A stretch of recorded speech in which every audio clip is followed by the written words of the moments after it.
and I'm getting old, so you may have to bear with me because I may have to get up and go take a leak. Yeah, no worries. And how's the sound on my end? Okay. It's good. It's good. Yeah, cool.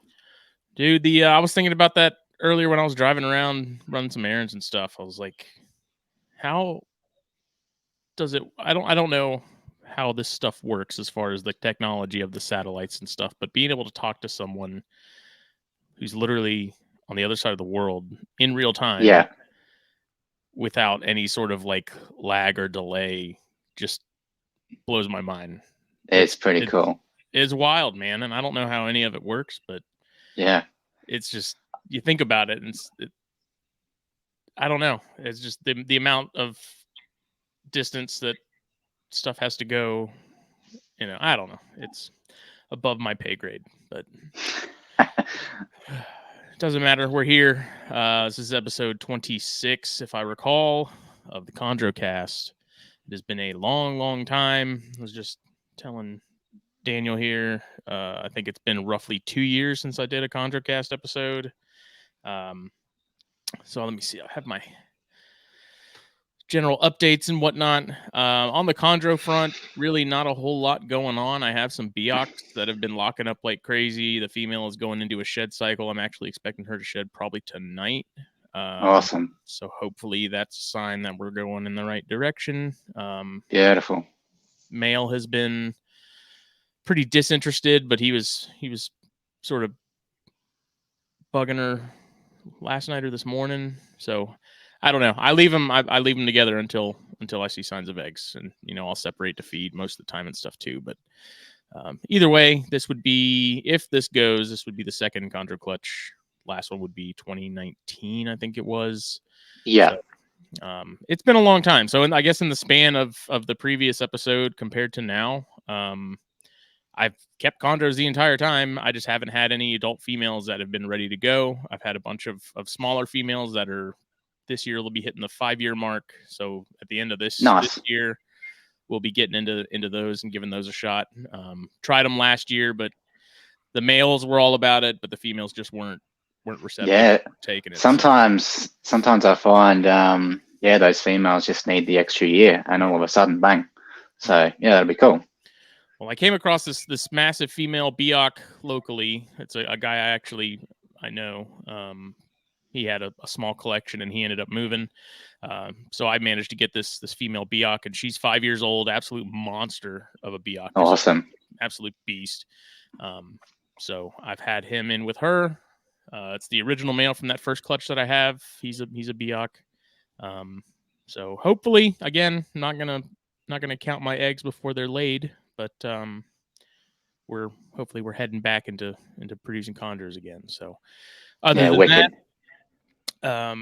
if you listen to THP, listen to Snakes and Stogies, Corn Stars, all that stuff, it's pretty much business as usual.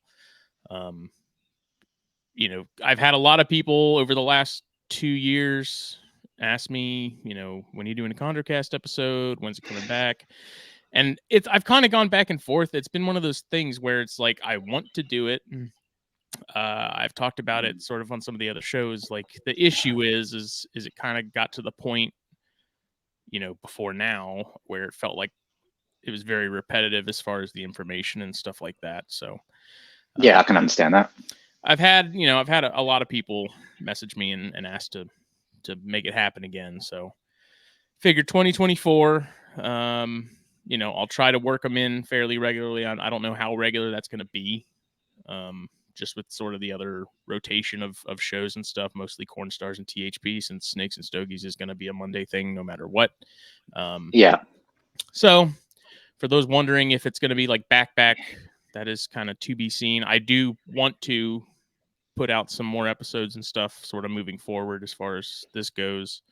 There was a point where I kind of had told myself that I was done with it, that, there's other shows out there now that are chondro specific, what can I really add to any of that? So, I guess we'll try and find ways to really sort of change it up and keep it fresh and keep it.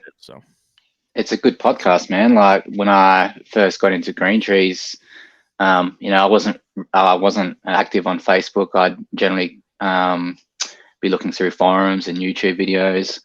And this was one of the first chondro podcasts I'd come across. And you've had some awesome guys on the show. And absolutely, a lot of the information in the early days came from this podcast. Yeah, I mean, I appreciate that. It was, I mean, granted, at the time when I started it, it was pretty much just Bill and Buddy and GTP Keeper. Yeah. And I, you know, even when I started it, I messaged Stiegel and was like, "Hey, I'm thinking about doing this. Like, are you good with that? I don't want to basically come in and be like, I'm taking over the Chondro Radio podcast stuff. Like, it's mine now. You know, not that it's owned by anybody, but out of like professional courtesy, I was basically like, hey, I want to do this. Are you cool with it?" And he said, "Yeah, I'll go for it." Because at that point, you know, they were putting out 2 to 4 shows a year, 4 if it was a good year. Yeah. Okay. So I was like, let me fill in this gap. Like, at the very least, it's not meant to be a replacement by any means, but something to just help fill the time between episodes for them. So we'll bring it back. You know, if there's anything in particular that anyone wants to be covered as far as Chondro stuff goes, let me know. Message me if there's people in particular you want me to have on. You know, suggestion wise, go ahead and message me with those.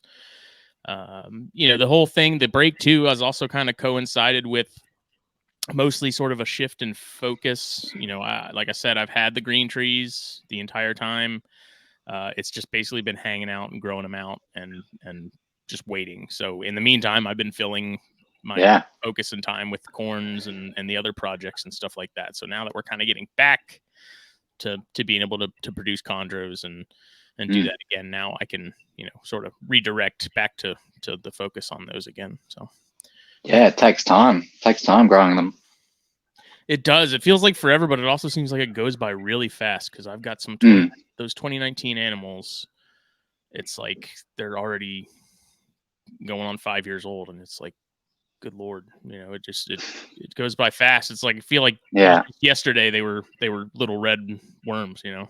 Yeah. So. And how'd they go with ACC? They retained a fair bit of yellow, or no, pretty much everyone's changed now. Trying to think. Even the one Biak holdback I have from that first clutch is pretty much all green now. I don't think there's not a lot of yellow on it, but I've also seen some. So the one that Luke Myers and David Brahms have from that same clutch did hold on to a good bit of that yellow. Yeah, nice. But mine is much more monochromatic, monotone, you know, kind of just green, not a whole lot going on there. But yeah, we'll give those another, you know, year or so and hopefully be having some multiple females to be able to pair and stuff like that. Nice. Sort of plan out stuff that I've been waiting on for the last, you know, 4 to 5 years. So it'll be good. Yeah, we don't have many Biak animals over here in Australia. They're probably one of the most sought after locality green trees. My dad used to have a pair, and the male was still relatively young, and I'm going to say he was still 60 to 70% yellow. Like, beautiful animal, awesome. Like, really bad feeder though. Just didn't want to eat. Yeah, he generally had to resort to live feeds with that animal. I wish he kept that pair. yeah, I had that same issue with the same adult male Biak that I've had since 2016 or 17. You know, when I first got him, it was the same thing. Like, couldn't get him to take frozen thawed if I wanted to. It had to be live. I had to pretty much tong, you know, put it near him, and once he grabbed it, leave the room because he was just so high strung. It was like you couldn't be around move. It was literally dine and dash kind of thing. And he eventually switched over. I don't know what clicked, but he's, you know, I have no idea how old that snake is. He was an adult when I got him. I think he was definitely an import. And he's, you know, his name is Problem Child for a reason, because when I first got him, and it was just a parade. It was one thing after the next. It was like, would only eat live. Then he somehow got himself stuck inside of one of the PVC perches at one point, and Oh wow. just angry. Had to give him some shots of Baytril at one point for something. It was just a dumpster fire of an Yeah. animal. Okay. I mean, he's been great, for the last handful of years. Like, I haven't had any problems, but man, that snake was just like, how it's still alive, honestly, is pretty surprising. But he's rock solid now. Like, he doesn't refuse a meal. Yeah. Awesome. Even in season. So, but the sort of getting into the outline here. Obviously, if you're watching this, you can see that we're this episode. I'm here with Daniel Boswell. He's Chondro_Bos on Instagram. So go check him out. This is interesting because the whole thing of chondros in Australia versus the US is very backwards, if that makes sense. Like, you guys are so much closer to Papua, but you don't have nearly the sort of the diversity and stuff that's going on here. No. But we'll get into that here shortly.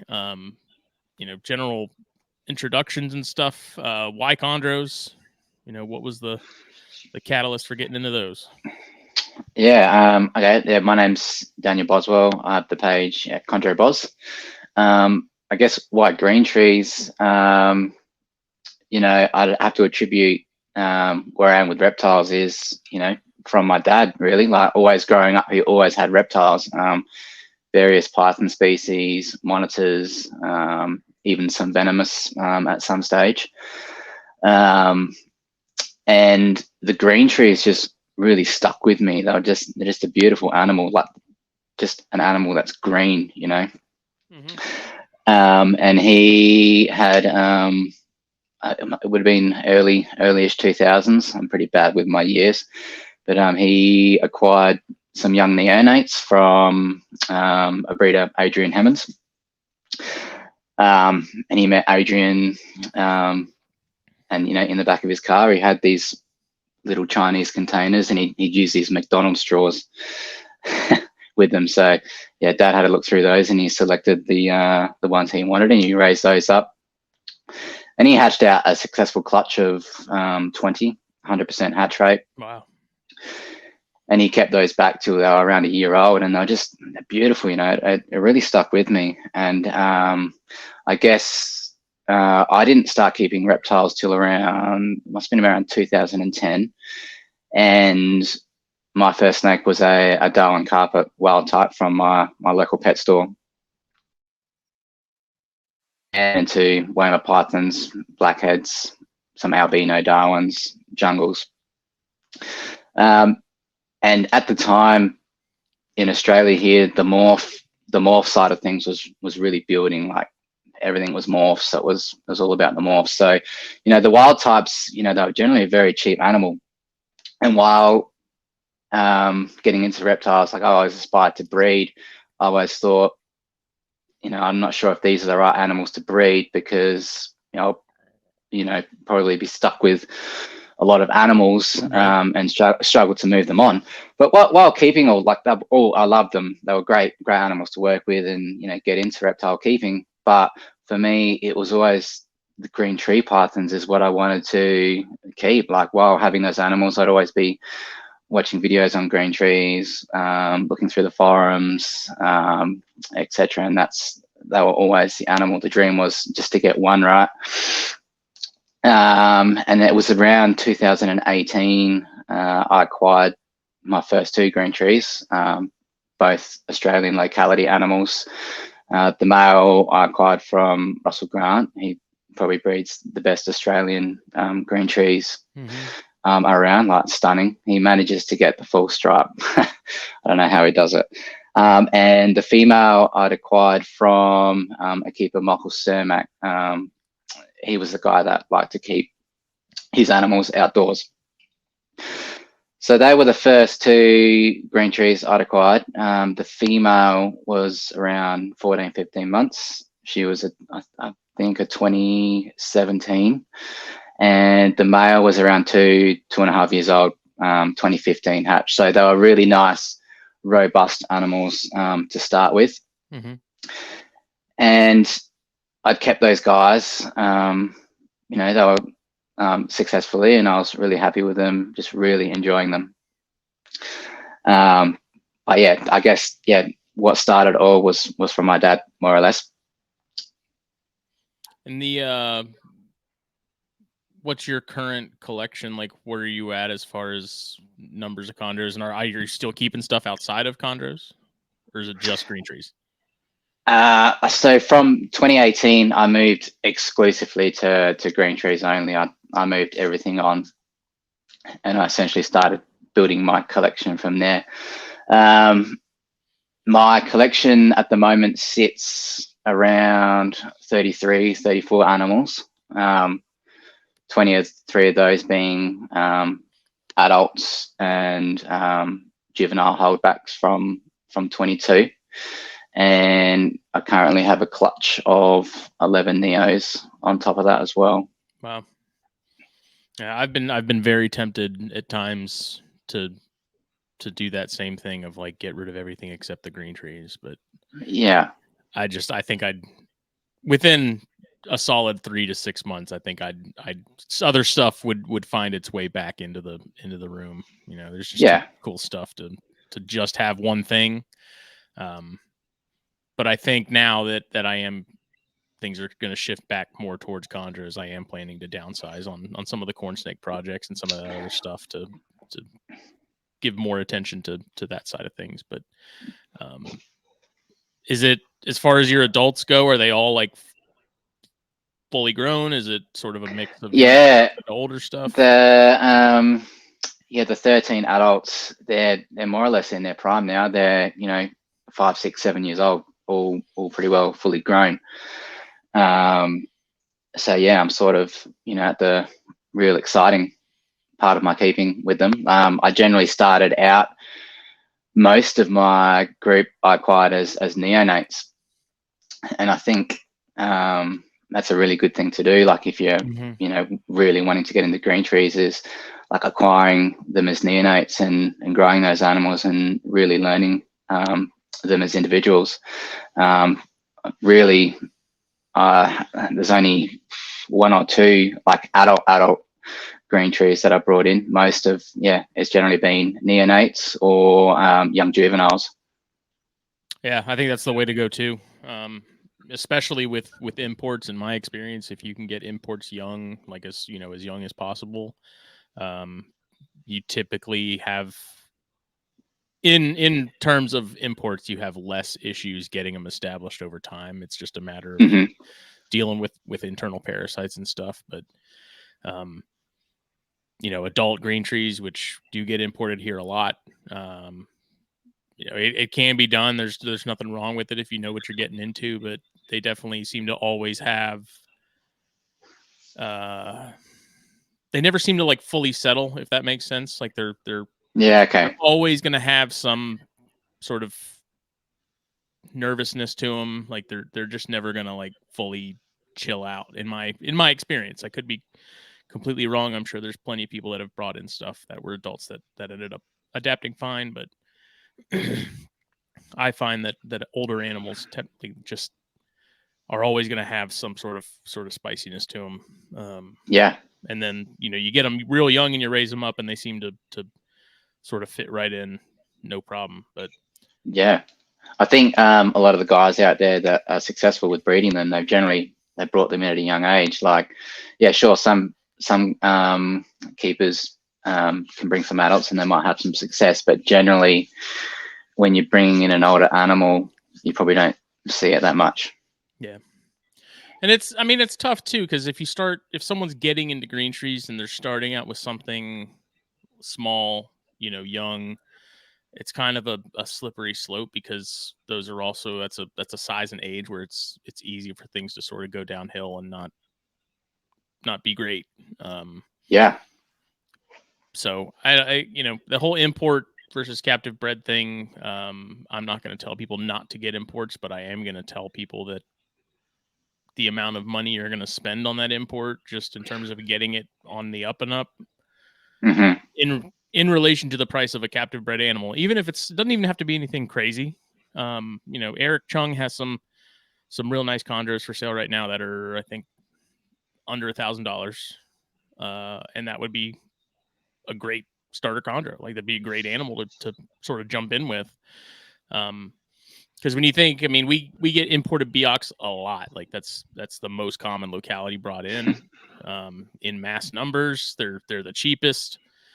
And so by the time you spend, that $400 on the baby, another couple hundred on the setup itself, depending on how big we're talking. Vet visits and medications and things like that. You end up paying pretty much the same thing for the. Yeah, it adds up. Yeah. With that, it's interesting too, because from what I've seen as far as chondros over in Australia and people keeping them, it doesn't seem like they're that commonly kept. Is that accurate? Yeah, look, I think the green tree keeping in Australia now, it's pretty healthy. I guess when you look at our hobby with reptile keeping in comparison to you guys in America, it's very minute, I guess. But look, there's definitely a bunch of guys around Australia now that are building up collections with some really nice animals, pushing to produce some really nice green trees. So I think it's definitely like in a more healthy position. This year, there's a number of clutches that I've seen come out around the place. So definitely a lot more produced in 23 versus 22.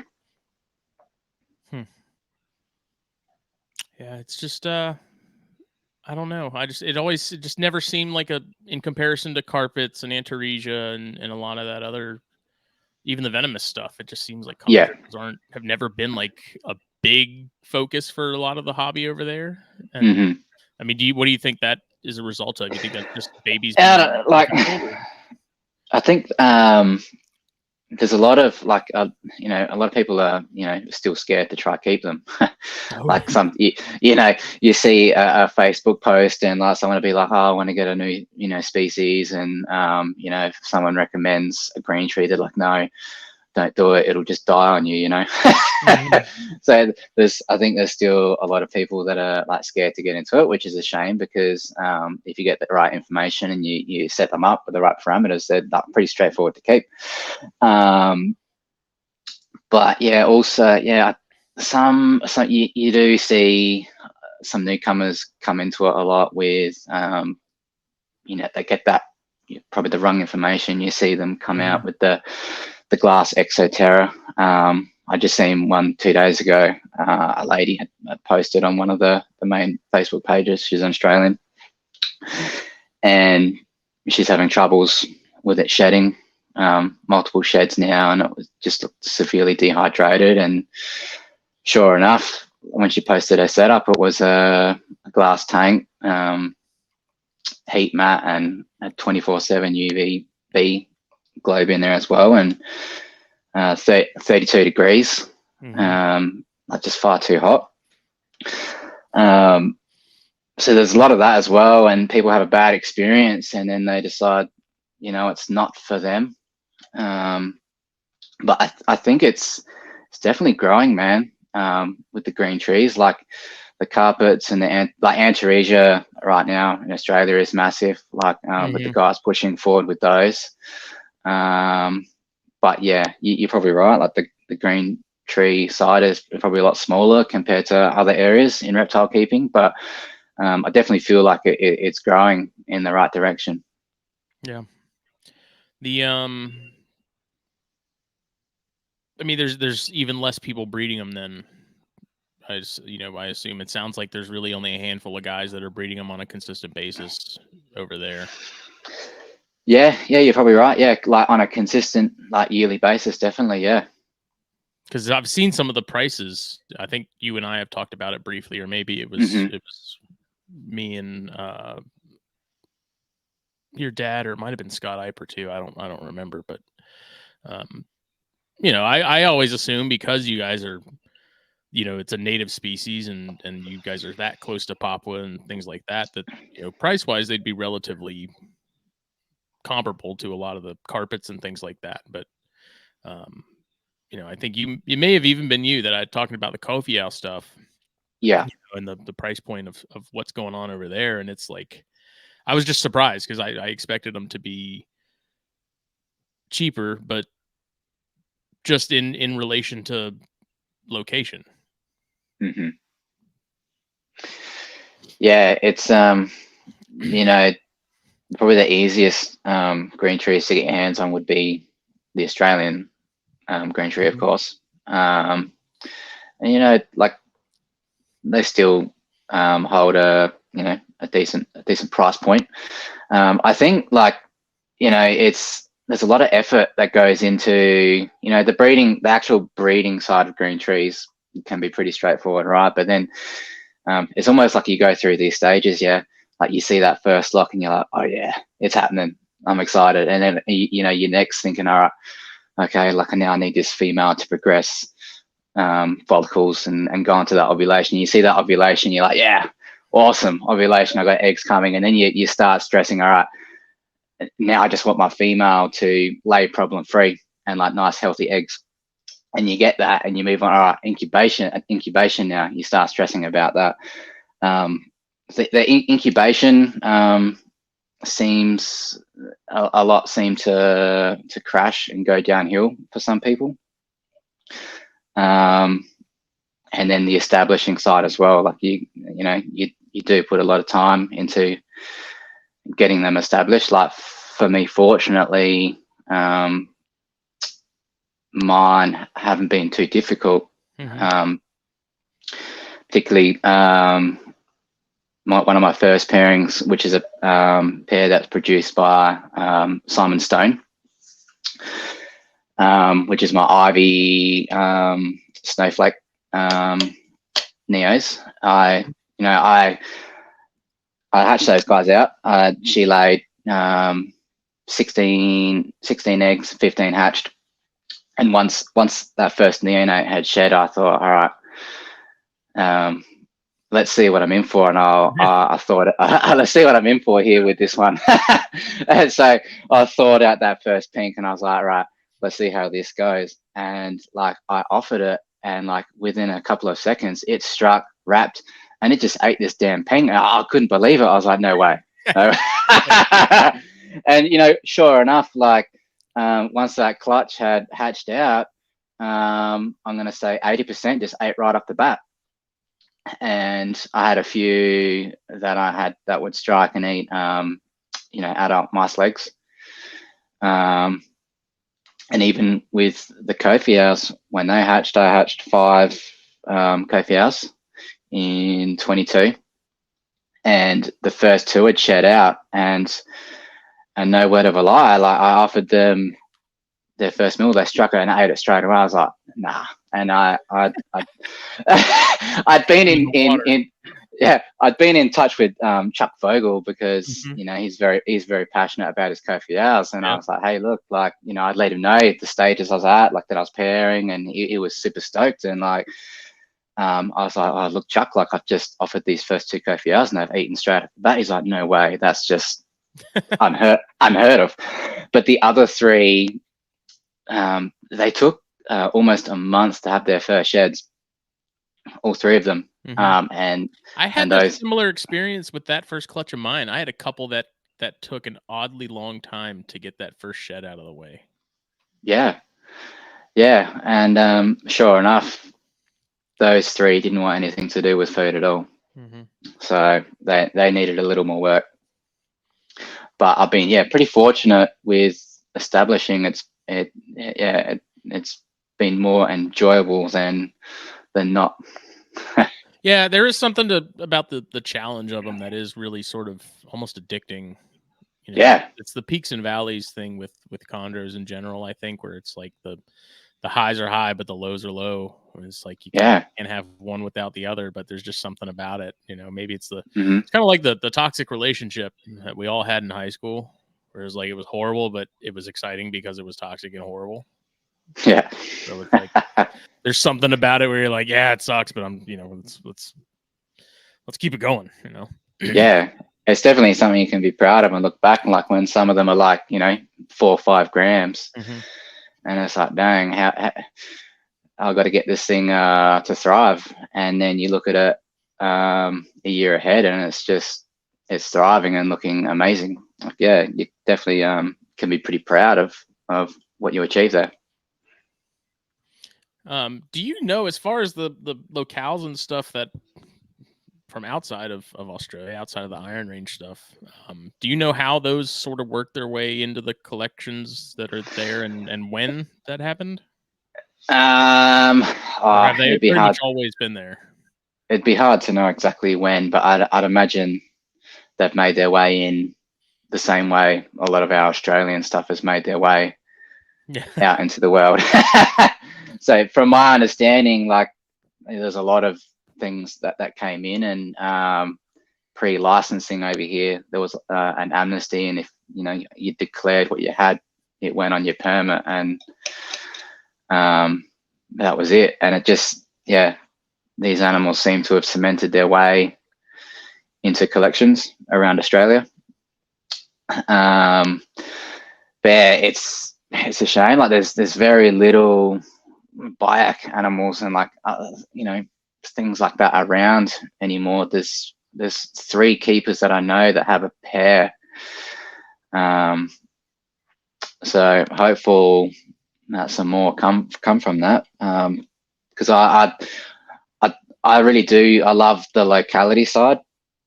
And if I was able to get my hands on locality animals like you can in other places in the world, I probably could almost be just a locality guy. I just enjoy them in their natural paint. They're like they're a stunning animal, and like you look at some locality types like Cyclops or something, for example. They're almost like a natural designer. Yeah. Absolutely. Yeah, but and I absolutely love the designer side as well. Like I look at some of the stuff that you guys got happening over there. It's amazing. And yeah, it's inspiring, and I love that side as well. And I think I'll always have both in my group. I appreciate both sides for what they are. And yeah, there's a few guys over here that are doing some really great things with some designer types. And I think there's definitely some exciting times ahead with some designer animals in Australia. So I'm looking forward to see where that goes forward in the next 5 years. It's exciting for sure. Yeah, even the locality stuff here, man, it seems like it's, especially with COVID and everything, where everything shut down as far as import export stuff. You don't see a ton of locality stuff available that much. I mean, I guess lately it's been a lot more. The last 9 months or so, I've seen a good bit of Aru and some other of those. But like as far as like your Manaquaris and things outside of Arus and that west northwestern stuff, you don't see a lot of it. It's odd. Like Beox, I don't think there's ever been a lull in Beox availability. Those it's crazy the amount of Beox that get imported. And talking to Natu, he said like they're doing just fine on that island. Like they're reproducing like crazy. Like it's, I guess, sustainable to some degree, but yeah, you really don't see a lot of locality stuff. And I also think sort of the designer thing, at least here in the US, is really taken the wheel as far as the focus for a lot of people. There are, a handful of guys here and there that do have certain localities that they are hyper focused on. But it seems like the designer stuff, especially blue line stuff and things like that, everyone is just aiming for the designers. And I don't know, it's I like them all. I'm the same way. It doesn't matter if it's designer or locality. An ugly green tree doesn't exist. I don't think so.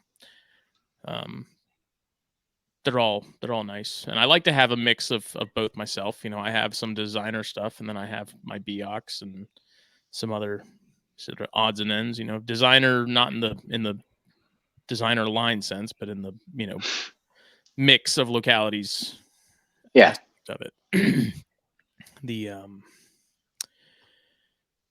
I remember looking through some pictures of someone's chondros in Australia and looking at it and being like, that's not an Australian chondro. It's like clearly got something else like Biak in it or something weird. And then I was like, do they have non-Australian chondros in Australia? I mentioned somebody and they were like, oh yeah, they've been around a while. Back in the day, you couldn't really say they were anything other than Australian. I remember when my dad, he was telling me a story when he acquired his first green trees. He acquired them as Australians, and he posted them on a forum site. And proud, he just acquired his first green trees, and someone commented back like, "Nice green trees, Darren, but they're not Australian." And he freaked out. He's rung the breeders like, "What's going on?" Because I think at the time, like if animals would get confiscated. But now more or less we're in a day and age where you say what you have. Yeah, that's the answer I was given was like, yeah, we've had some PNG stuff floating around here for a while, and it's one of those things where it's like, don't ask, don't tell kind of deal. It's a green tree. That's all that matters. It's kind of they're all just listed on licenses as Morelia Breeders. That's what it is. Dude, I know so many people here would kill for the Iron Range stuff. I get that all the time. The closest we get is the Marukis, because everyone wants that white stripe. They want the dorsal, And I've seen some Maruki. It seems like a toss up. I've seen some Marukis that looked just like the Australian stuff, like without a doubt. Like if you put those next to an Australian adult, people probably would be able to tell them apart. I've also seen Marukis that were just plain green with nothing going on, like next to no white. So it's wild. And you get that with the Australians over here as well. My dad's just got back into some greens, and he acquired some Australian Iron Range animals, and he acquired one from Matt Somerville. And my understanding is one of Matt's adults, full beautiful dorsal stripe, wicked, and that's just gone through its OCC, everything now, and I think it's got a couple of white dots. It's the same thing. Like in captivity, they, for whatever reason, it's hard to replicate that full dorsal stripe. Yeah, there's I don't know if we'll ever see him here. I'm hopeful that at least maybe export will open up from Australia. I have heard stories of there's, I guess, people over there with corn snakes because they found some wild corn snakes, and those are pretty far from where they're supposed to be. Do you think it'll ever open up? Is there any talk of it ever changing?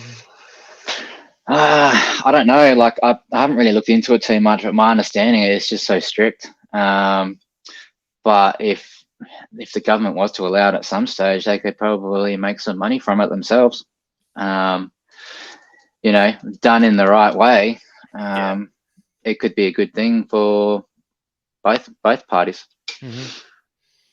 It's just I understand why they would be as strict as they are, especially with the cane toad situation sort of being a good example, and some of those other things where it's like it is such a isolated country. It wouldn't take much for something to sort of get its foot in the door and cause all kinds of problems. So in that aspect, I understand it, but I agree. Like if they had just opened up export once every 5 years or whatever, it's like people who want rough scale pythons, or they want, it has to be captive bred. Open that up periodically. That gets it out there. And then for whatever reason, if there's ever a need, there's a genetic bank of sorts, outside of the country, which I doubt that would be needed by Australia or any of the zoos or anything like that. But I don't know. We can dream. That's it.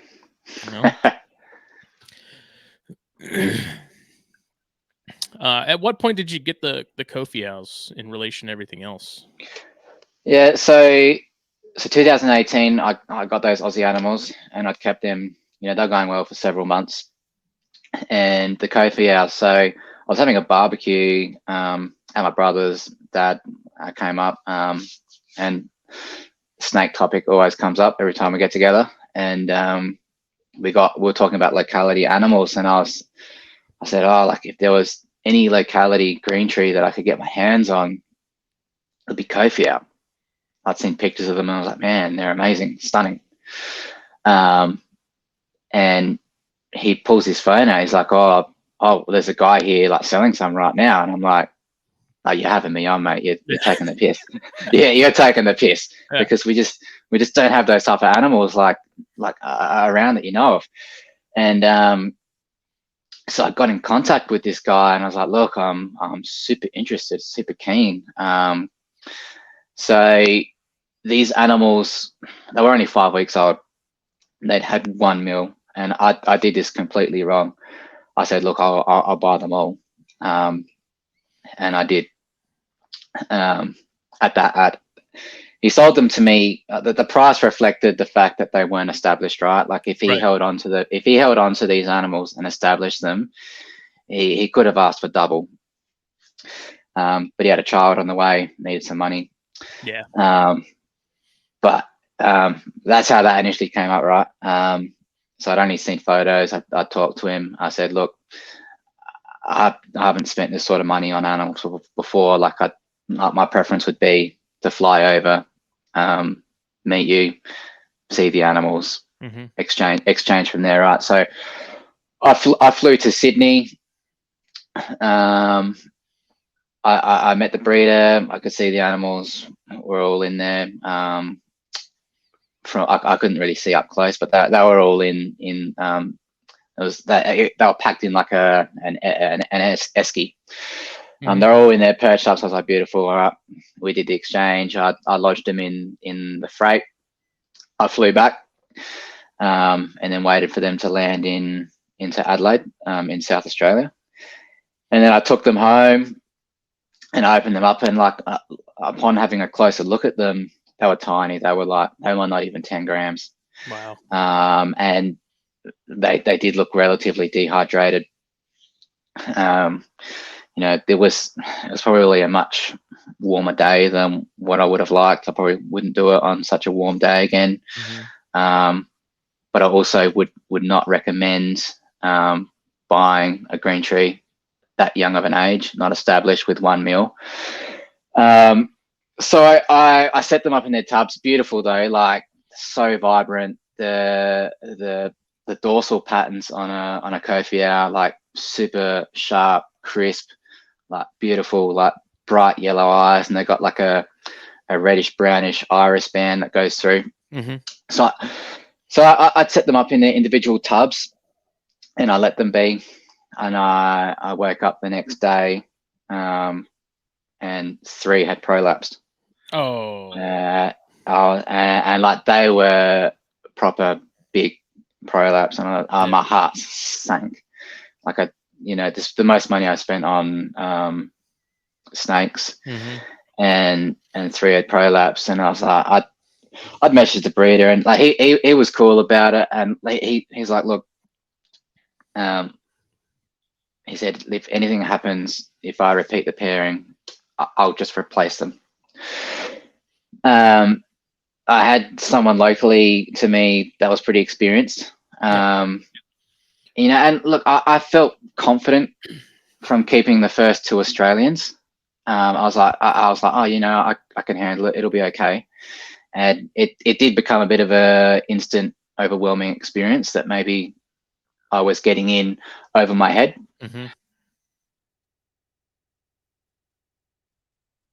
Sorry, can you hear me? Yeah. Can you hear me? Yeah, your headphones die. Audio thing. Boop.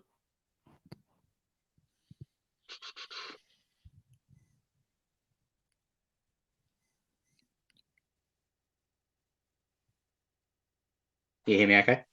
Yeah. Can you hear Not me? sure what's happened with my audio through my headset. I can hear you.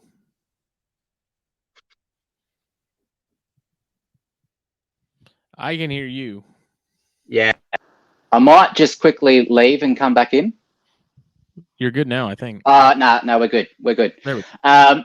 Yeah. So I had 3 prolapsed, and I had an experienced guy close by that helped me out to help me, show how to reinsert the prolapse, and I managed to keep those animals going, Mm-hmm. and reinserted them, but like slowly over time they declined, and one after the other, those 3, they passed. Damn. So it was a heart-sinking moment. And what did he do as far as the prolapses go? Like, what did he have you do to fix that? I'm just having trouble with my headset again.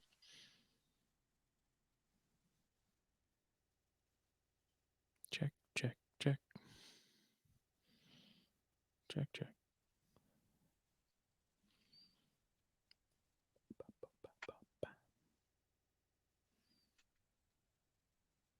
Checking.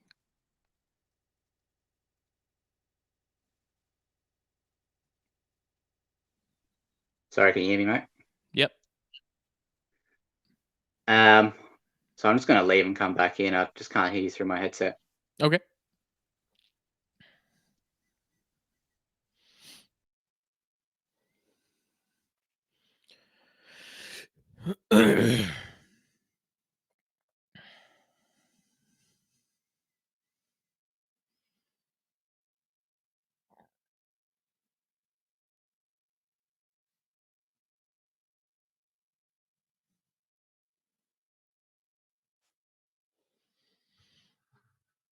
we're good. That's better. But good. So sorry, you were asking in regards of how I went about putting the prolapse back in. Yeah. So I just used it's generally a blunt probing tool. I just made sure the prolapse was nice and clean. There wasn't any fecal matter or urate around it, because generally if it's not clean and you put it back in, it'll just come straight back out. And I generally had, they would stay in. I'd give them a good break off food for a number of weeks, and then I'd feed them, and they would be okay. And then all of a sudden they would prolapse again, and it just became a recurring issue over and over. And just one after the other, they just declined, and those 3 passed away.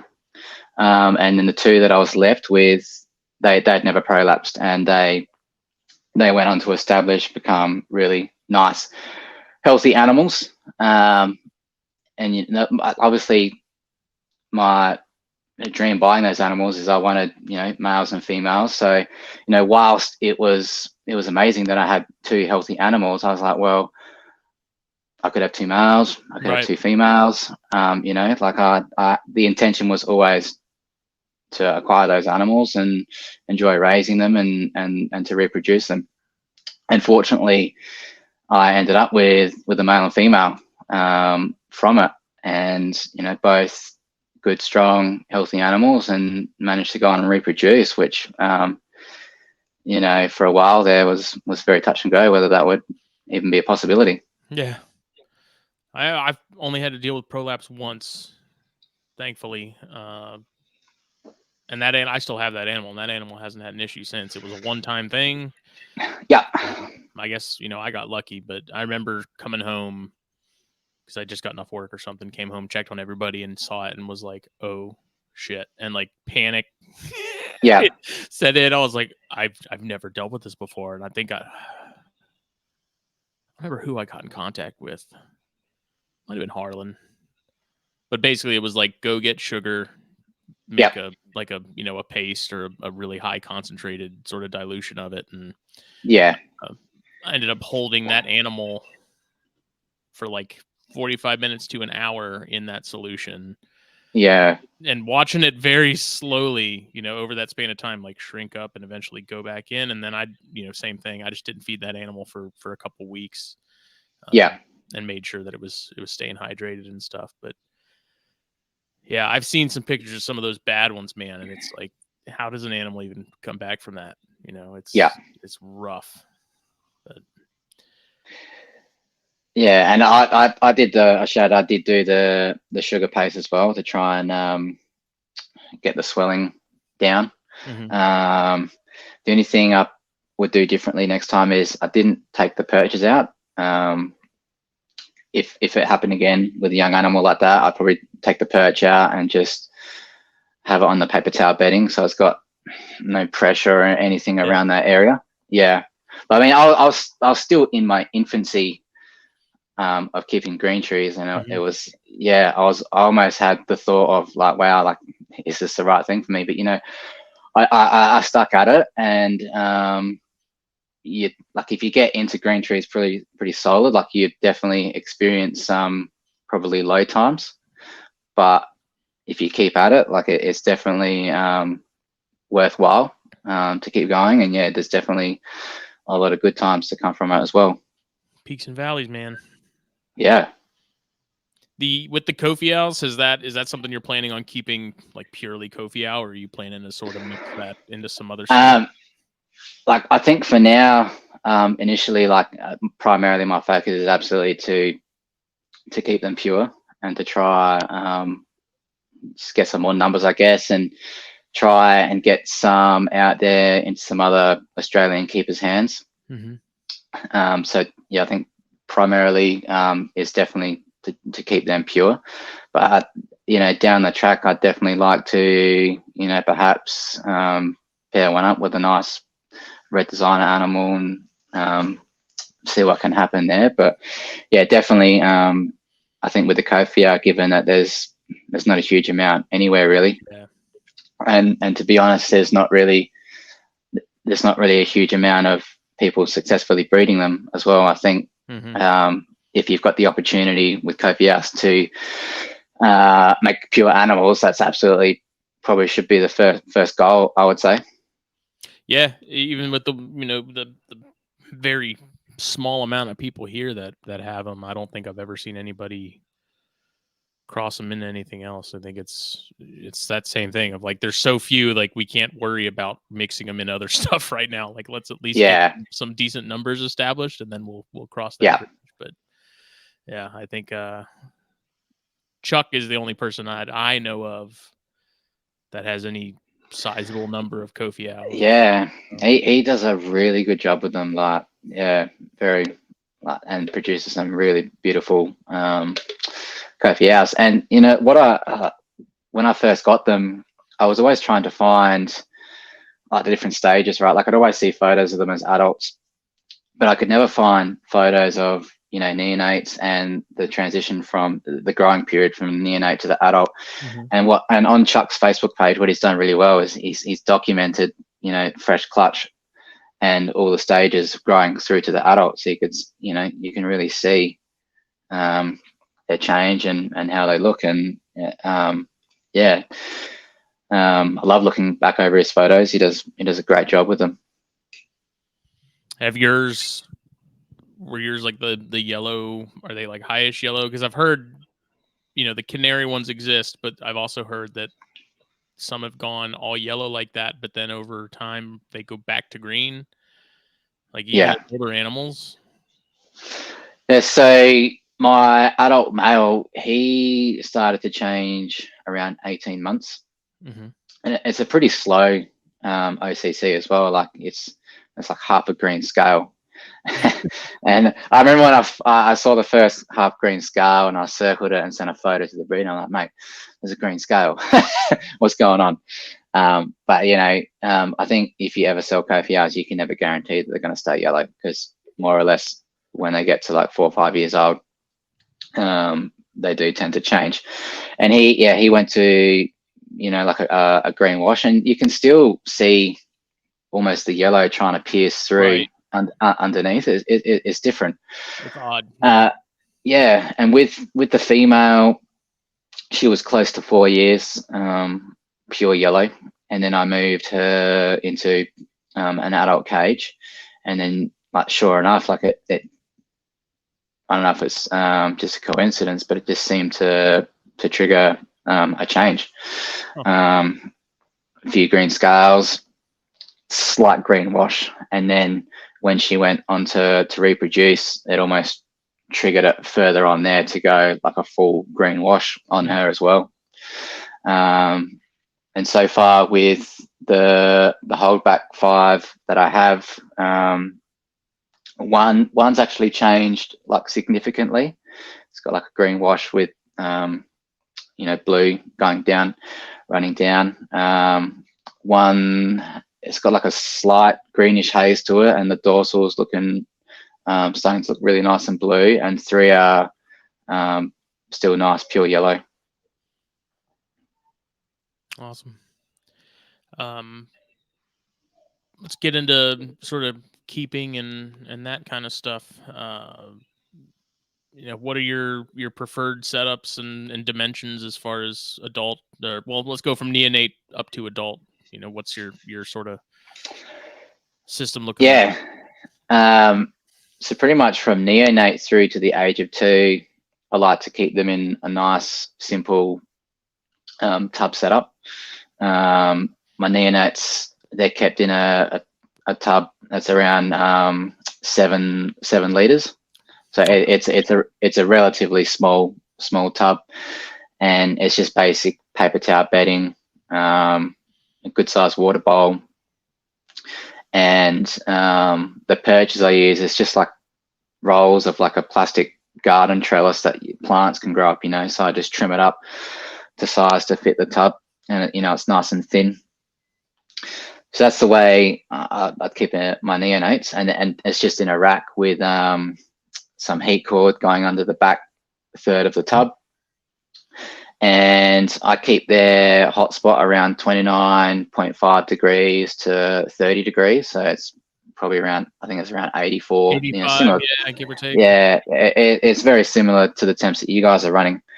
I have my conversion chart pulled up right now. And then once they get to around like 10 months to 12 to a year old, I transition them to a 27 liter tub, rack again with heat cord under the back third of the tub, and I use just the 3D printed perch holders with it's just like an irrigation pipe from the local our local warehouse, and the perch is around, I think it's around 13 millimeters in diameter. So, and it's just 2 perches, one a little higher in the tub, one a little lower, all removable, and again just the paper towel bedding with a good water bowl, and again they're kept around 29.5, the hotspot there as well. And then when they hit around that 2-year-old mark, I'll put them into an adult cage. So my preferred size for me personally is just what I like. I keep them all in 3 foot by 2 by 2s. Okay. Males and females. Mm-hmm. I do them in banks of 3 tall, and in between each cage is about 150 mil box between each cage. See it behind you? Is that one of them right there? Sort of Yeah. And it stops a lot of that heat transfer between the cages as well. And they got like little fold out doors as well, so I can put all my electrics in there, and it's all neat and tidy. There's a couple of like pull out workbenches that I can work off as well, which is handy.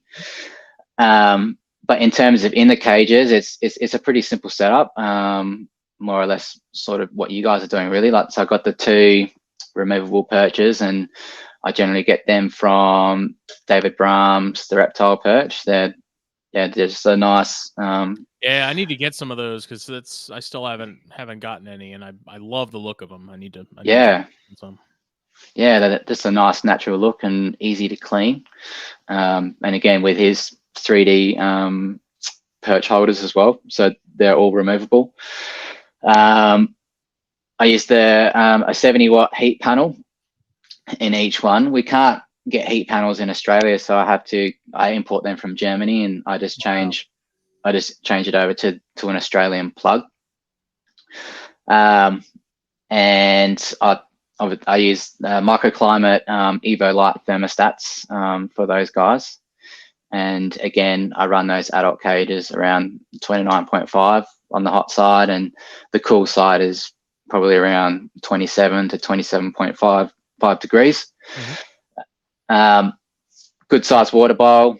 I use with the adult cages, I use like a coconut husk substrate bedding, and that's purely because in the state where I'm from, we struggle a little bit with humidity. It's relatively low, and particularly at winter, it's hard to manage as well. So I find that I can mist that bedding down and the snake, and it helps me manage that. Yeah, it manages that nicely. I've got good ventilation on the top and lower parts of the cage as well. So when I do miss them, that humidity might spike in the 90s, and it fogs up nicely, but come the morning, it dissipates. There might be a little bit of moisture in the coconut husk in the morning, but come that next afternoon, it's had a good dry out period, and I'll spray them again.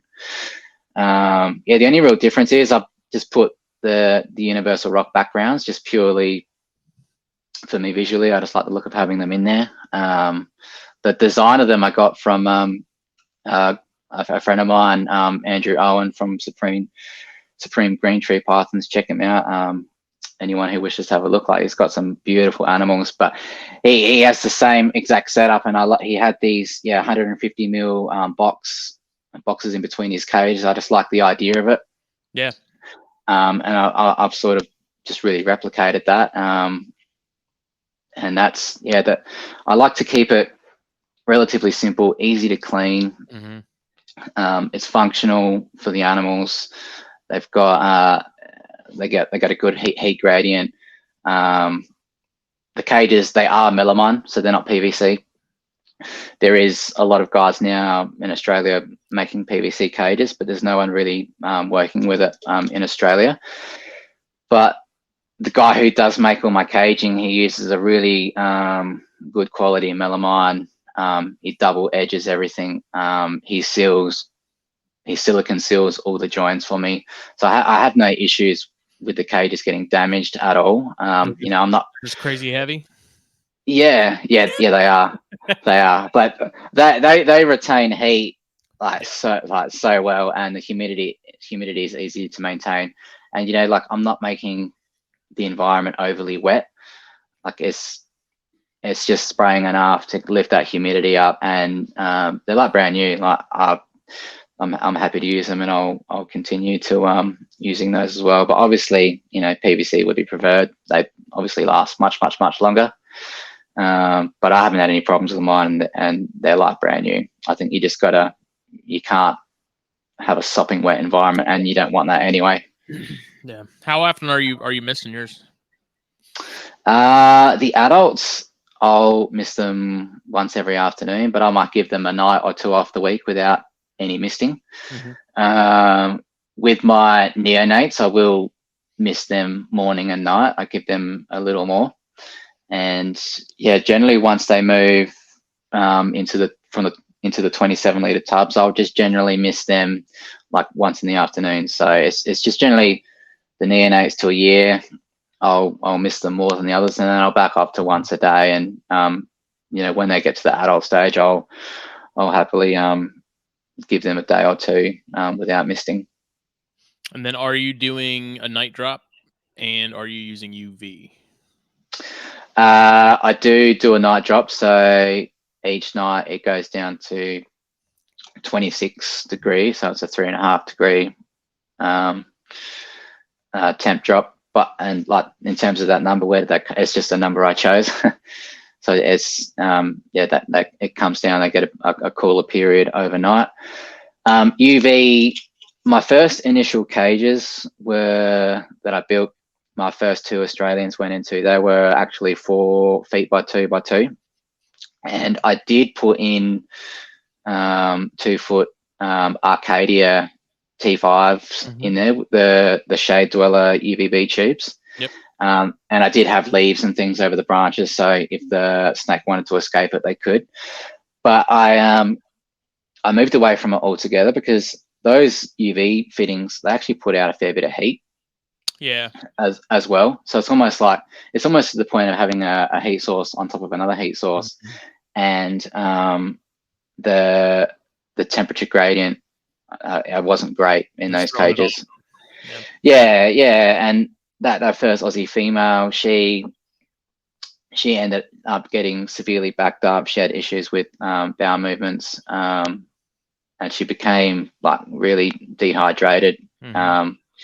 And I had issues with her getting good bowel movements to the point where she wasn't perching properly on the perch, tail dropping, and just energy levels dropping. And I attribute that to the fact that I didn't have the cage set up right, and those lights, those fittings were putting out too much heat, and I probably shouldn't have had them running for as long as what I did. And she did end up getting the odd.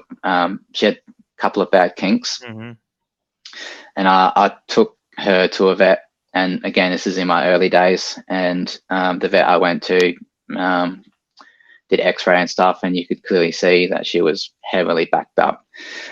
And the advice I'd received from the vet is that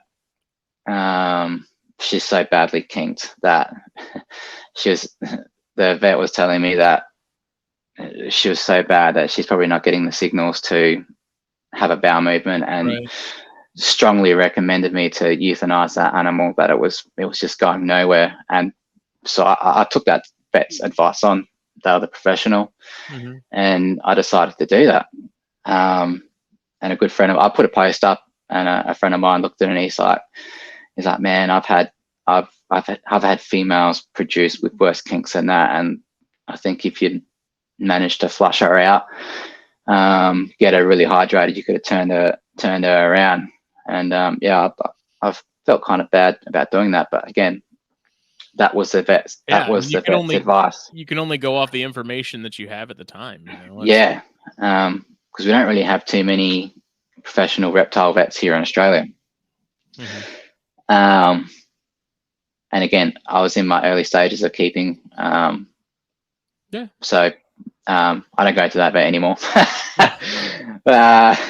So yeah, that and these are things that you experience, with green trees. It's part of the growing pains of keeping chondros, dude. Yeah.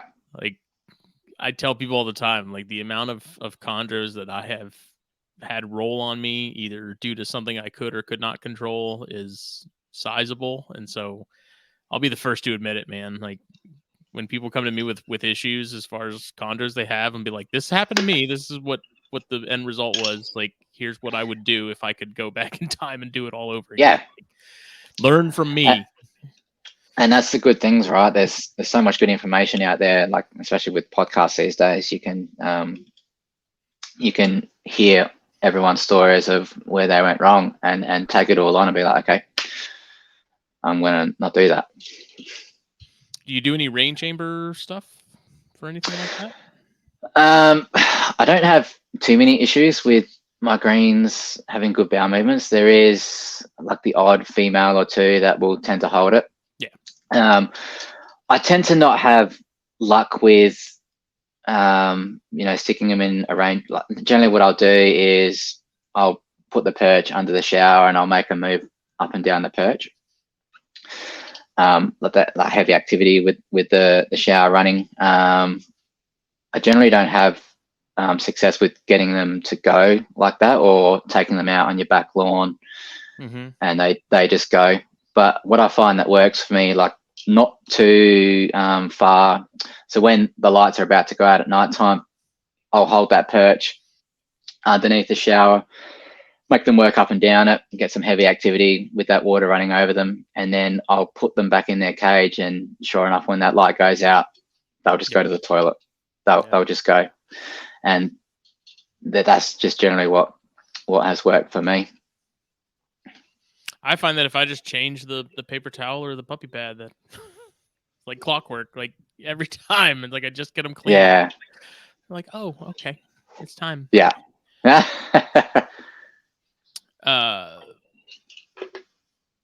Get into your incubation temps here in a minute. As far as your feeding schedule, well, first of all, I was thinking about this earlier today too, because I was checking on. I breed my own rodents, so I was checking on my colony today, and I was thinking about it, and I was like, do you guys have regular feeder like rats and mice and stuff over there, or do you guys have to use something more specific to Australia? Yeah, so locally to me, about 10 minutes away, there's a family that's their business. They breed rodents for reptile keepers. They breed, they supply private hobbyists. They even supply the Adelaide Zoo here. So I'm lucky I've got them close by, so I can go by, get what I want, any size, any time I want. So I'm really lucky in that respect. So I don't have any issues there. And they're just regular rats and mice, like white. Yeah. Yep. Just regular rats and mice. Yep. Gotcha. Do you have a preference as far as one over the other for your chondros? Do you like mice over rats, or rats over mice, or mix it up? Not really. I tend to mix it up, and I think a lot more keepers now are going back into like getting some rats like heavily in the mix as well. Mm-hmm. I think a point in time we might have gone too far with the mice only. Mm-hmm. Maybe not getting enough. So I think there's nothing wrong with rats, and I absolutely offer rats in the mix with my animals. Generally from neonate to when they're getting to that sub-adult stage, is generally mice only. Mm-hmm. With my neos, I tend to get them started off on live day-old pinks.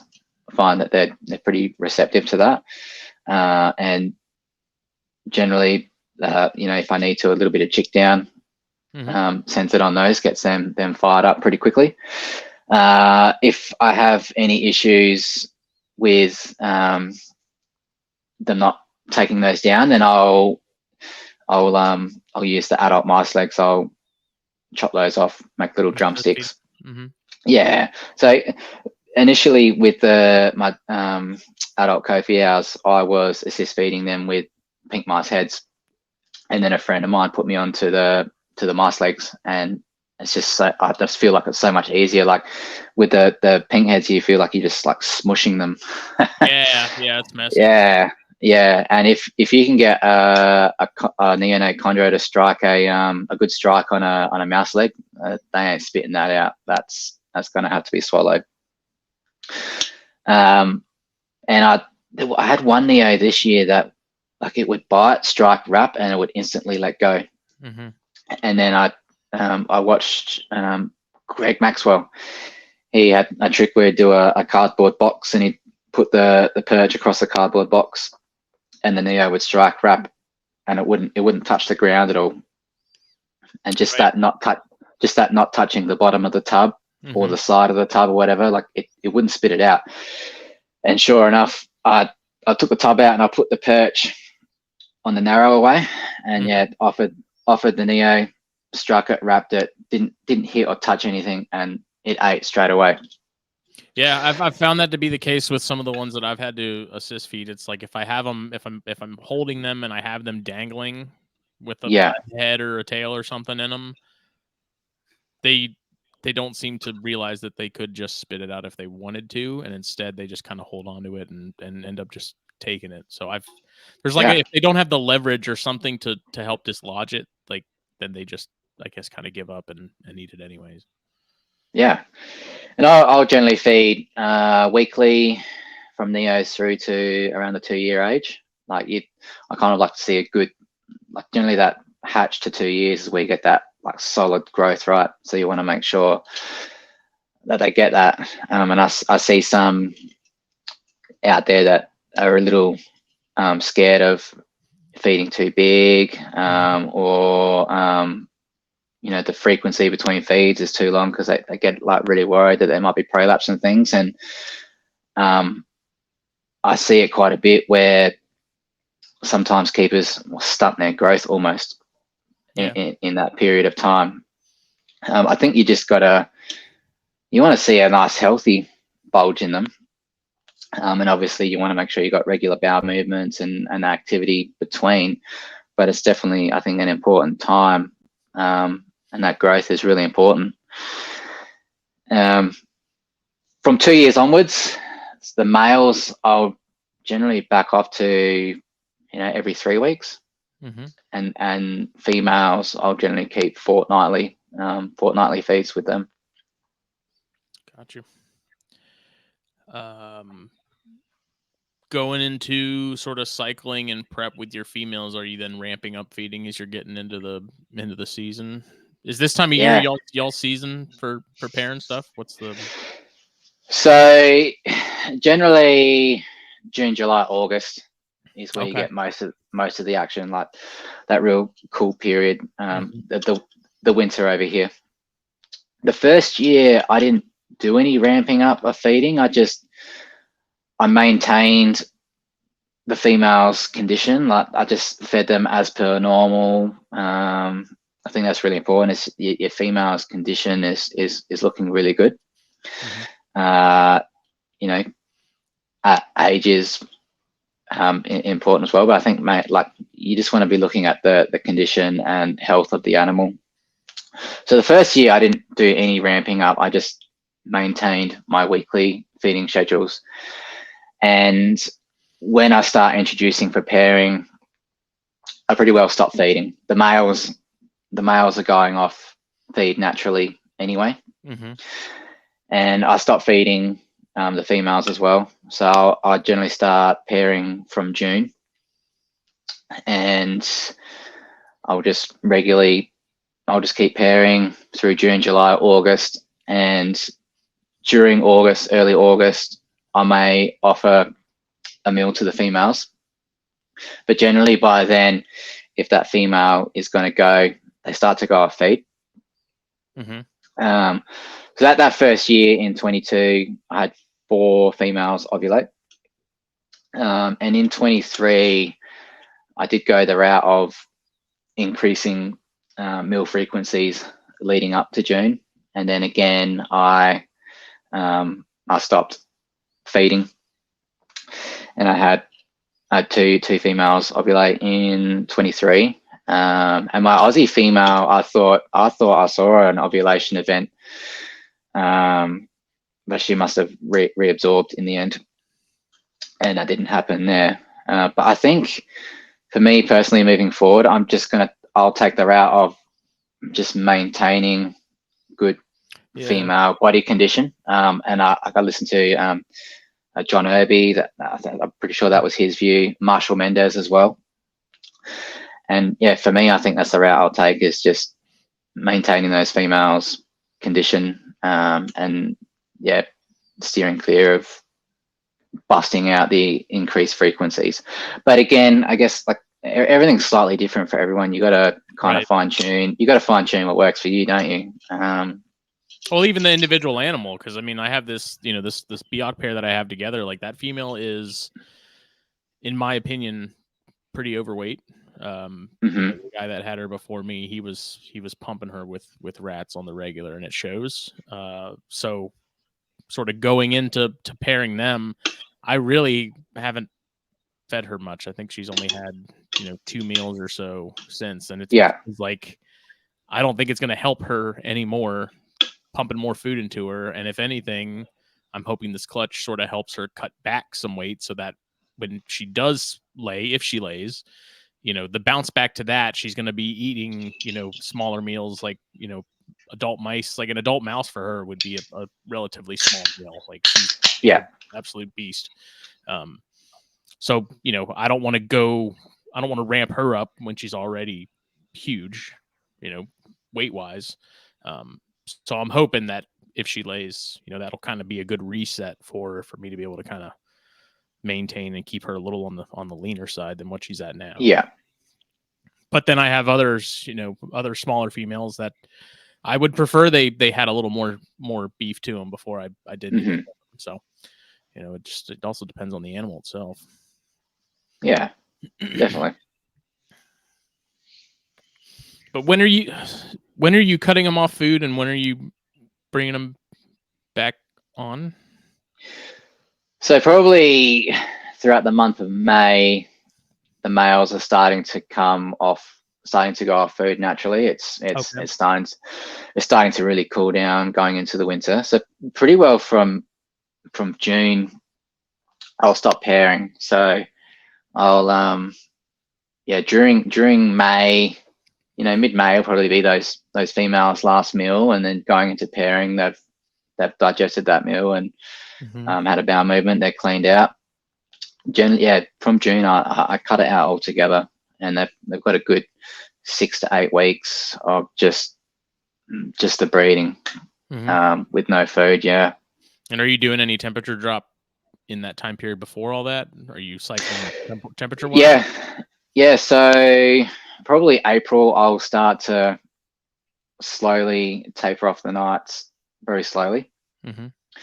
So it might be degree every couple of weeks. I just try and slowly bring it down, and I'll drop it down to, when I'm pairing, it'll work its way down to a flat 20 degrees overnight. Let me convert that real quick.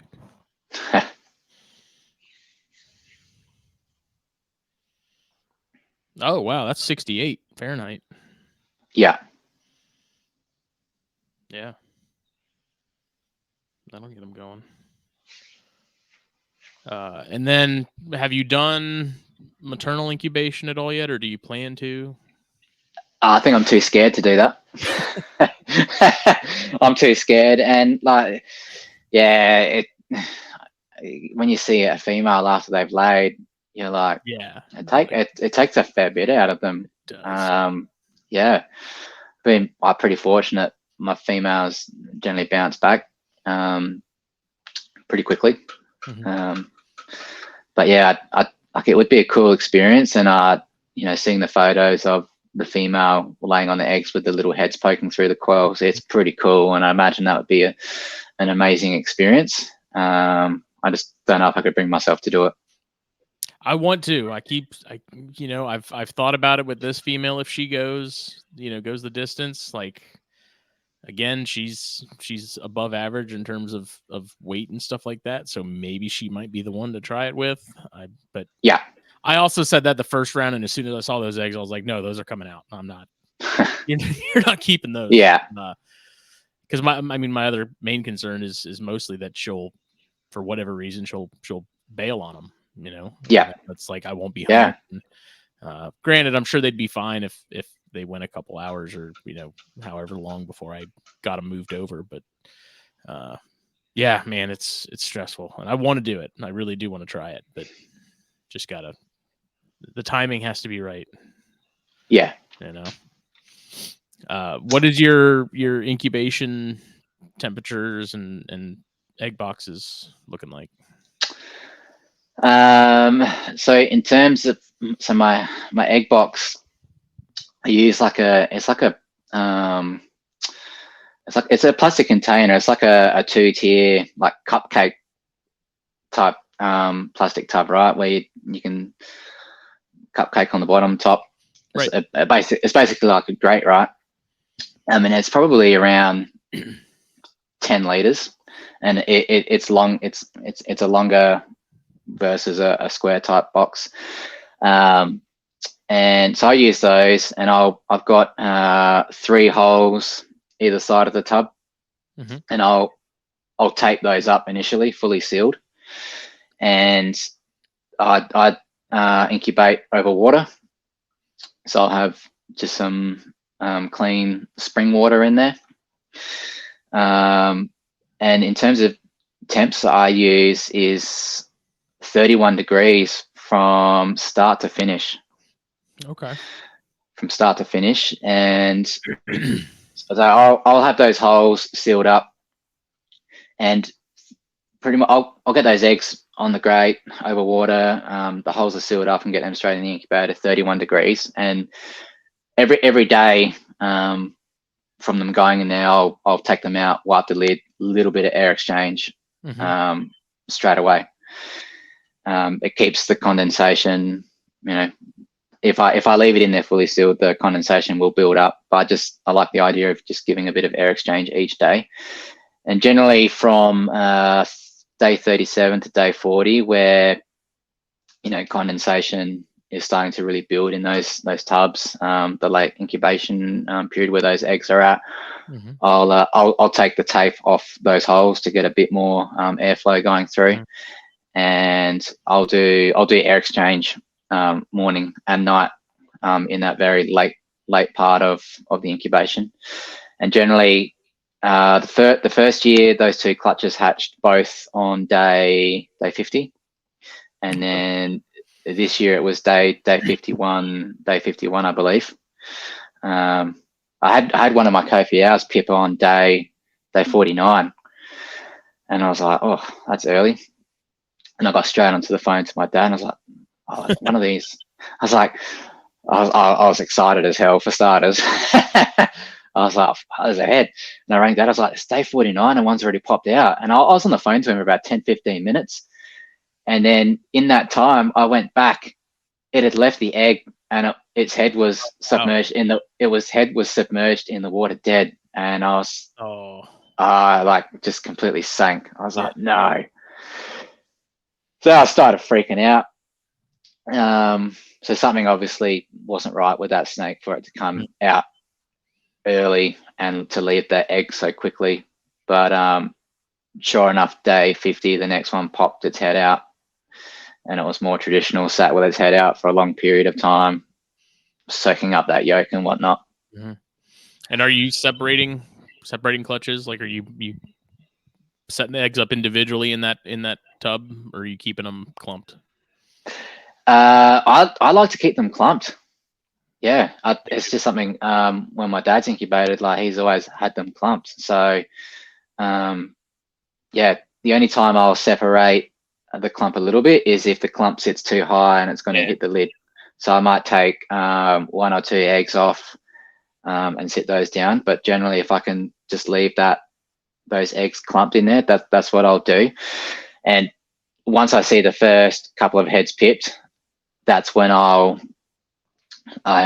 tip the water out the tub, and I flip my grate upside down, and I'll just dampen that paper towel, and then from there you can separate the eggs pretty easy at that stage when the first couple of pips. So I'll separate them all from there and let them hatch out. Yeah. Gotcha. So for the dumb American number for 31 Celsius is 87.8 for people who are wondering. Which has been interesting too, because over time it seems like I've noticed a lot of people, at least here in the States, that the temperature for incubation seems like it's starting to trend going lower. Because I remember when I had my clutch, it was like 87.5, and then the time I saw people dropping it down to 85, and then I think I saw a few that were sub 85. So I don't know. There were some people that swore they had better success with it. And I have heard that, and then obviously they hatch, later. But I've heard that with a little lower temperatures, some keepers are finding they come out a little bit more on the larger side, a little bit more robust. But yeah, look, I've had, it feels like reasonable success with 31 degrees over the water. So I feel like it's something that I'll keep doing. I find, if it's working. I find sometimes if you move away and try different things, like, things start to go wrong. So, yeah.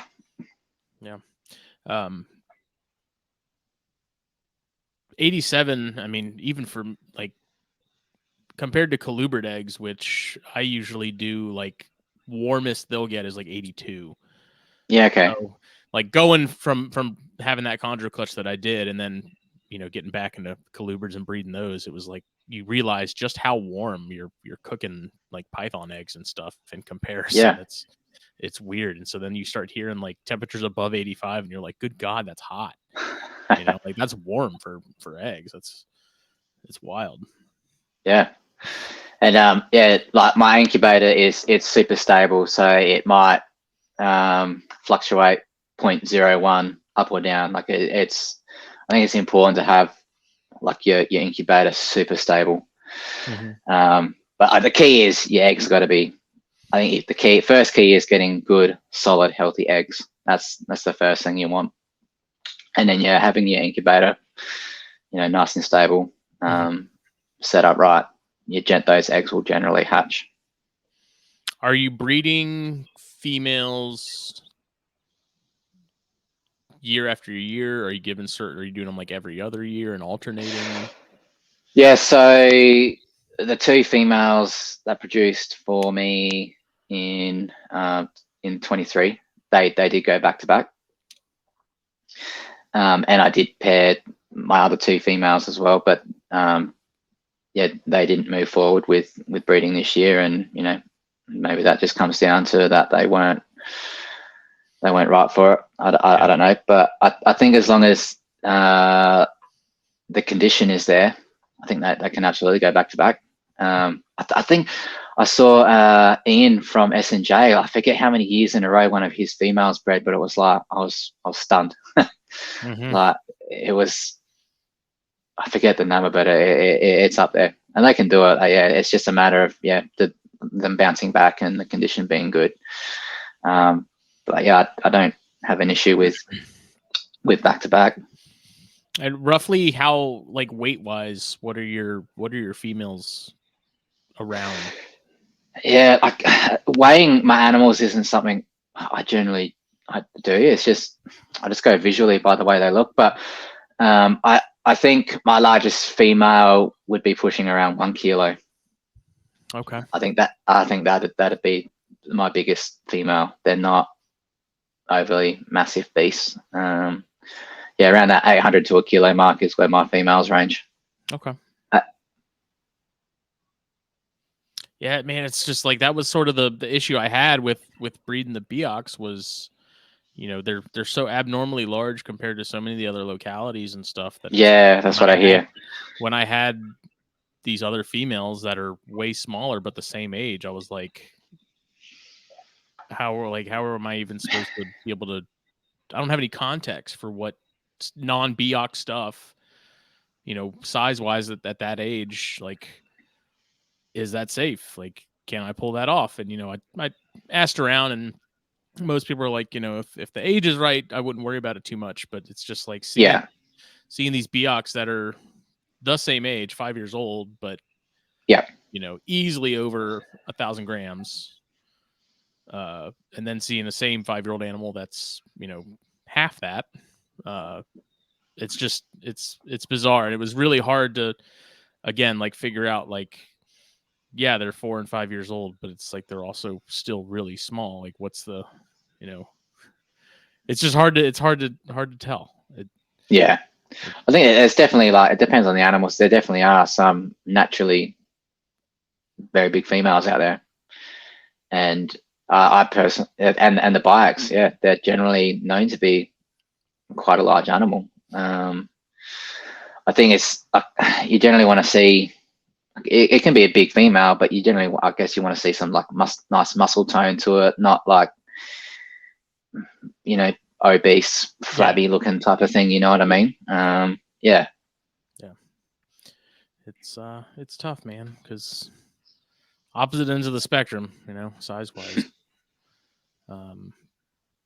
So with trouble feeders, you mentioned doing some legs and some heads. Are you sending with anything other than chick down? No, just the chick down. The chick down, yeah. And I generally find once I've assisted, up to 3-4 times, just seems to be the number where the switch just flicks. And with the Kofi owls, like it's funny, they come out generally not really wanting anything to do with food, but they're probably my most aggressive feeders now.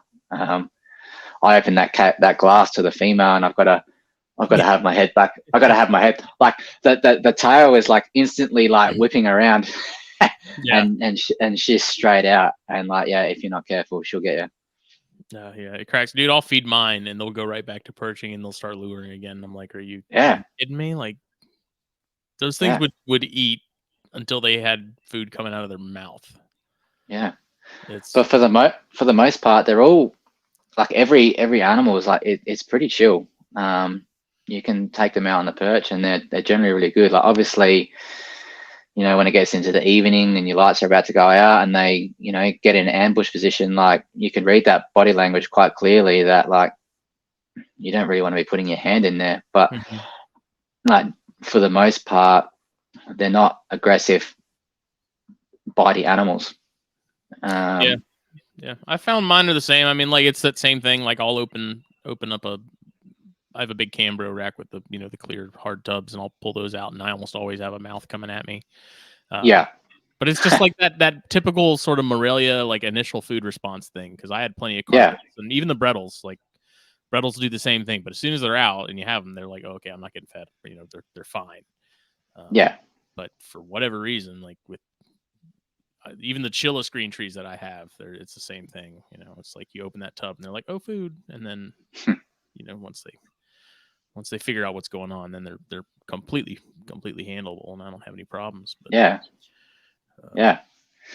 But I generally don't handle my animals either. I just I leave them be unless I need to look at them closely for any particular reason. Like I just appreciate just looking at them. They're like living art.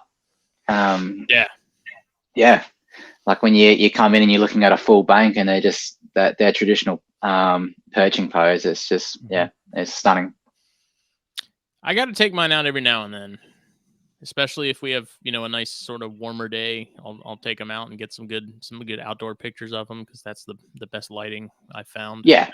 And sometimes I got most of mine minus the that male Biak that's always been such a grouch, and that big female, she's kind of a roll of the dice. Like if I take her out, I think she'd be okay, but at the same time, getting her out is pretty tough, because she's usually pretty clued in. But like everything else, once I have it out, they're all fine. And I do semi-regularly, I'll take some of them out and just check them out and do the same thing of like kind of look them over, make sure there's no issues or anything like that, and to just kind of get your hands on them a little bit. Because there's just something about them. I don't know. They feel different. Like I don't know. There's something just about handling chondros. There's just something magical about it. They're very cool animals. That's for sure. What is your least favorite thing about green trees, and your favorite thing about green trees? My least favorite thing, I think, is the fact that I can't just go out there and buy what I would like. There's just the availability, of some of the specific types that you would like to get. They're just not there. I think that's my least favorite thing. I think my favorite thing, it's got to be the color change. It never gets old. It's such a cool thing. An animal to hatch out pure yellow, pure red, and then to go through this cool, completely different transition from that hatching color towards adult colors. It's an amazing thing, and I really enjoy that. Yeah, it definitely doesn't get old. It's I love the fact that you just don't know what the end result is going to be. I think that's one of the things about them that I just find so cool. And it doesn't matter how long you've been in green trees. I don't think there's a single person that can look at a baby and tell you for sure what it's going to look like as an adult. And I really like that in comparison to a lot of species where they're either going to look pretty much the same, like the rhino rats, like you get some variation in those, but for the most part, you know what you're going to get. With chondros, there's just that aspect of like, you can have a completely normal yellow baby. that's nothing, nothing to write home about. It's pretty stock standard. Like, Yeah, turn into something incredible, and then you can have the darkest red baby that looks like it's going to be something really special, and it just turned into a green snake. It's just, yeah, I love that factor of just, you don't know what you're going to get. And that's why I absolutely. love, in that regard, I like buying, I like getting my hands on babies and stuff and raising those up, because it's just fun to watch that change, and to finally see like what direction it's heading once you start getting into that change a little bit. It's super exciting. It's a very cool thing, man. Would you recommend chondros as a first snake? Look, I think it's absolutely a possible thing, right? But I think the biggest thing, right, is if you were to do that, I think you need to have the right mentor that can get you on the right path from the word go. Because you can do all the research you want. And for example, the lady with the glass exo tank, with where that snake is now, and I'm not saying everything is her fault. It's just, she's researched it. But I also think having a good mentor, someone who's experienced in keeping green trees, I think you absolutely could. You absolutely could. You just gotta do it in the right way. Like I said, if you get the housing parameters, you got the husbandry right from the word go, it can absolutely be a positive experience. If you don't get it right, it's just less forgiving. Yeah, I agree. Where do you sit as far as keeping them in, quote unquote bioactive setups? What's your feelings on that? Yeah, look, I don't have a lot of knowledge in terms of bioactive. I just I like to try to keep things simple and effective. Give them the parameters, give them the requirements in a simple way. I think for bioactive to work, you need to be very experienced in keeping anything bioactive, and I haven't seen too many people do it successfully. Generally when I do see it, like you buy, it's generally a new keeper, right? Like, it's an exciting thing buying your first green tree, and you want it in something in this nice elaborate setup. And 9 times out of 10, it just goes wrong. Like, my absolute recommendation, me personally, I would advise, not going bioactive, and I'm not putting any bioactive keepers down and things like that. I just think you're going to get a better experience. Agreed. If you keep things simple, set them up in that way, it's going to be a much more positive keeping experience for yourself. Mm-hmm. I've seen some people do it successfully, and that's cool and all. I just, the way I look at it is, you're just adding more avenues for things to be more difficult than they have to be. Yeah, like, you're kind absolutely. of making things harder on yourself and the animal by doing that. Yeah, it can be done for sure, but as far as preference and what I recommend, usually it's like, again, keep it simple. I'm the same way. It's like, even with what you have going on there, like, even if it's a fake background, you're keeping them on the cocoa block stuff, like, that looks good. Like, even it's not bioactive, but it's still solid. You could even add pothos or something in there and give it some greenery if you wanted to. But yeah, I mean, when you're adding just the dirt, knowing how hard they hit food and how they're gonna, I don't know about exactly. yours, but mine hit they grab mice and they hit the bottom. Yeah, and look, they knock their head on the bottom with the mouse and mouth, and so it's like, it's just gonna cause problems. Yeah, and look, when I'm feeding, I'm paying very close attention. If they wrap it and they drop down super low, I'll put a couple of sheets of paper towel under them, because I generally thaw my rodents out in warm water. So if it's going to hit the ground, it's going to get covered. So I pay close attention to it, and I make sure that if they get low, I'll put something underneath so they don't ingest any of it. Mm-hmm. Have you been to the Iron Range? Have you seen them in the wild? I haven't, but it's definitely something that I'd love to do for sure and experience that. How far of a flight is that? Because that's like the opposite end of Australia. Yeah, You're like down the bottom, and that's like top. Yeah, I'd have to Google map that one. I wouldn't be sure. It's so much like Texas. It's like you hear people that are from there, and you're like, man, have you ever been here and here and here? And they're like, no. Yeah. There's just like, especially it seems like on the like the western half of that entire continent, there's like nobody living there. It seems like everyone is on the east side. I don't know. If I was gonna go up there, that'd be the first place I'd want to go would be the Iron Range and that. Yeah, I see some of the videos and things when Matt Somerville goes up there, and it looks amazing. Mm-hmm. It looks like a very cool experience. So I definitely want to do that one day for sure. Yeah. And then as we're winding down, I'm always curious,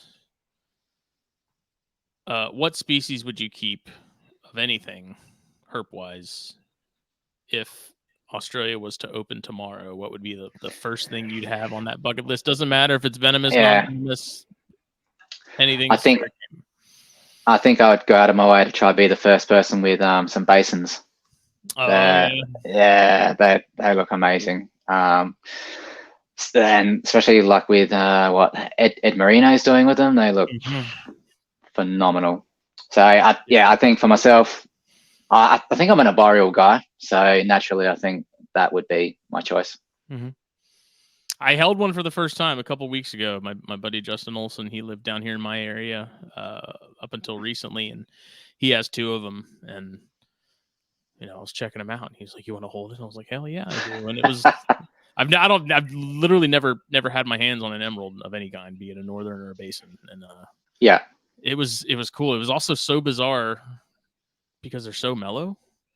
Yeah, okay. Like other Corallus, be it northerns or Amazons, it's like you're gonna get bit. Like it's kind of an inevitability. But these guys were just, it was like Chondros. They're just kind of looking around, cruising, doing their thing. Like no inclination or signs that it was even crossing their mind. Yeah, awesome. Yeah, they're very cool. But do you think that is kind of going back to the bioactive setups? People see green trees, especially newer folks, and I think they're under this assumption that they're in this like South American type environment where it's like crazy hot and crazy humid and jungly, in the traditional sense, I guess. And that's where the issues lie. And that's when people start putting them, have the mister going constantly and keeping them wet. And just, the exoterras, and which again, I mean, exos are fine too. I don't know that I've ever tried to keep a chondro in one, but I'd imagine even here where my humidity is pretty stable throughout the year, I'd imagine it'd probably still be pretty difficult to keep them hydrated. You can definitely modify them in the way to work, but I just think, why go that route when you can just go a route that's just going to be so much easier for you, Yeah. Do you have any plans as far as what do you got lined up for this year as far as breeding goes? Yeah, look, this year I definitely plan to pair up the Kofi owls. And the females looking really good, conditions looking great. So I'd love to see if I can get a nice full-size clutch and a higher hatch rate from her would be amazing. I'll be pairing my Aussies up. Like I'd love to get a nice clutch from my Aussies. It's funny, like keepers will say, like, the Aussies are the easiest to breed. They're the ones that I haven't managed to crack yet. So I'd love to get a nice clutch from my Aussies. I've got a red female that I acquired from Adrian Hemmons, is the guy that my dad got his first greens from. And it's funny, like he must have stockpiled up on the McDonald's plastic straws, because when I got my 2 animals from him in 2019 and 21, Chinese containers with the McDonald's straws, so he must have got a few of them. So yeah, that red female, she's a mustard. She's looking awesome. So I'm planning to pair her with a red male that's produced by Kyle Brown. The grandsire to that male was a pure Biac male that my dad used to keep. So yeah, it's really cool.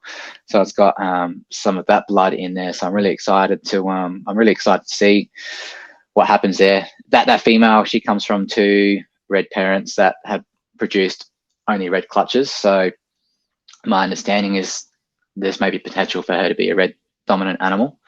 So I'd be, I mean, the only real true way to test that out would be to pair a yellow to her and see what happens. But yeah, very excited to see what happens there. I haven't produced any red animals yet, so for me, that's the next big thing on my list. I'm excited for. And I've got another red male from Adrian as well, same parents as my mustard. I wasn't going to pair Ivy again next year, but she's looking really good. So I'm going to pop that red male in with her. And if nothing happens there, then I'll leave her for the year. So, but so I got a couple, I guess you'd say, designer type projects going on there for this year. I'm hopeful for the Kofi Hours and the Aussies. So I'm excited to see what can happen there. We'll see how it goes. What's that? Is that you've produced some from him previously? Is it Snowflake? Yeah, Snowflake Ivy. Yeah, yep. So dude, that is a killer animal. Yeah, when I was there was a keeper that he first got his couple of animals, and he started messaging me. He was an Adelaide guy, and I was like, oh yeah, he was saying that they were sarongs, and I was like, I don't know if they're sarongs, but they're nice. And he said, look, I got these from Simon Stone, and he's looking to sell the rest of his collection. So Simon Stone was the guy that originally produced the first albino Darwins, and he used to run Southern Cross Reptiles. So back at that stage, he was probably one of the bigger breeders going. So I was like, oh yeah, cool. Like, I'll go check him out. So I got into contact with Simon. I was like, look, I'm really I would love to get some sarongs in my group. So I went down. He's like, yeah, no worries, come down, have a look, and if you like them, you can have them.